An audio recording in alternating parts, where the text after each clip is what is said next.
About halfway point between the postseason. We're at round 3, the regional semis, and there is something tossed around over at Dave Campbell's about this time of year. It says no turkeys after Thanksgiving. It means there's no bad teams, no accidents at this point, but that doesn't mean there aren't surprises. It's the biggest tournament in the United States. 704 teams across 12 brackets taking 6 weeks to prove they are the best in Texas. And when you get this big, some lower seeds are gonna make their way in after maybe not so good of a year, but they generally get beat early on.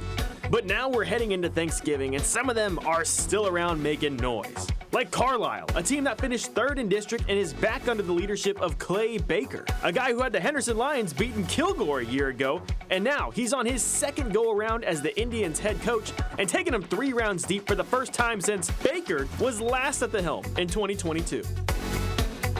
Pine Tree's a team that's never been 3 rounds deep before, and they've been playing since 1936. Last year was their best year in generations. They drew that momentum into an all-right regular season and a historic postseason out of one of the toughest districts in East Texas. But Joaquin, you ain't fooling nobody. Let's look inside of that logo. It's actually a 1, because nobody pretends to be a lower seed like the Rams.